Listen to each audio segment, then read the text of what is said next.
Not everybody's gonna like you. The main sort of issue that a lot of us deal with today is that we want people to like us. Okay, think about your co-workers, your friends, your family members even. We're often brought up and taught that we're supposed to act correctly around people, that we're supposed to behave in a manner which is respectful and understanding. But where was that reciprocation when you needed respect and understanding? I used to envy assertive people a lot. There was something about angry people that I always liked so much. Something that was so noble. And I didn't understand that it was because I was lacking something in myself. My inner identity mirrored what I wanted. When I saw people that didn't take crap from other people and how they would respond with aggressiveness, confidence, assertiveness, assurance, they looked at people in their eyes when they spoke to them. I saw jealousy in that because my intuition, my identity, the part of me that wanted that didn't have that. And the issue that caused for me in my relationships weren't authentic. It was me trying to people please and me trying to make sure that things were always at a stable level of aggression. You don't want to put things too high or we risk getting hurt or we risk hurting somebody and then we're scared of it. And you know what? I take that back to my own upbringing. My own upbringing was a lot of me trying to people please to make sure that my mom wasn't angry or upset. A lot of it was based around rejection and abandonment, being left alone and having to fend for myself as a child. But only now have I recently grown older and I've realized that, yeah, nobody is really coming to save you.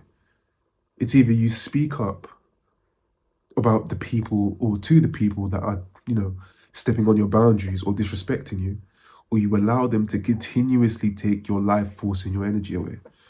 And you know what? This is something that I am still working so hard on. I struggle with it continuously, and I'm going to be completely honest with you. People will say things to me, and I think to myself, oh, I should have said that in this moment, or how did I let them speak to me like that? But my cousin always told me, introspect, but also be introjecting. You shouldn't always be trying to take all the information that you're taking in on a daily basis. You should also push it out. Okay, speak about it, but don't add energy to it. And so what would happen then is I wouldn't speak up. And then I would get depressed and a bit anxious later because I wasn't following through with myself. I sort of think the younger version of me didn't trust or didn't believe that I could stick up for myself. But then there's another coin to this sort of scenario, to this sort of incident, is that you need to learn to integrate.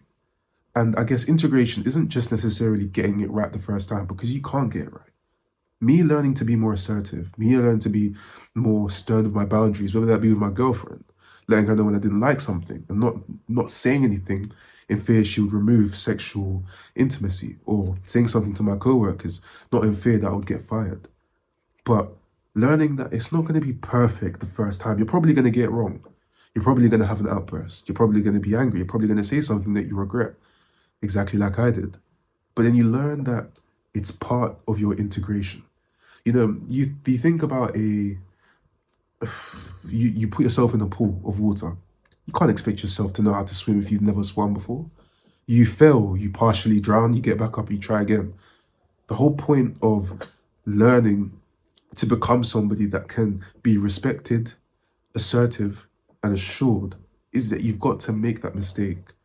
And I always say to myself, even, and maybe you want to take this in, is that you should never be at home. You should try your best to be outside.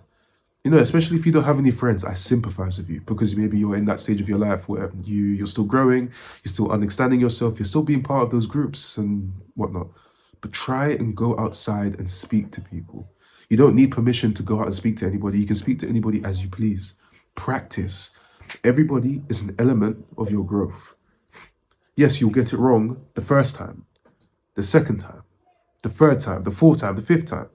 However, eventually, as you begin to learn and you begin to understand yourself a bit more, you begin to integrate this experience. And that's exactly what happens. You begin to realize that you don't need everybody to like you. You want people to like you.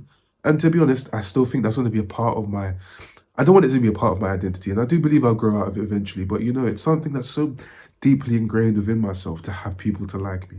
I understand that it's going to take some time. But I think I've done the circle, I've done the rodeo of being so harsh on myself. Why did I do this? Why did I do that? It doesn't get you anywhere. Being hard on yourself never got me anywhere. I think about it all the time and I think, why would I be so rude? Being rude to myself never got me to where I wanted to get to. And I did it for months. And I feel like a lot of people do that, as if they're punishing themselves. I did it to punish myself. You can't punish yourself for how you've been. However, you can punish yourself for how you're being. You can't expect everybody to like you no matter how hard you try. Work on your assertiveness is what I would tell myself. Be patient. If somebody says something to you that you don't like, and in the moment maybe your fight or flight response is up and it's still on, and you don't make the conscious effort to say anything, fine. However, as long as you've noticed it, that's the first step. And I like to say these sort of things to myself, especially because sometimes we can only make the first step and the second step and the third step, even if we don't get it right. Because at the end of the day, if you want better for yourself, you've got to at least try. That's what I tell myself.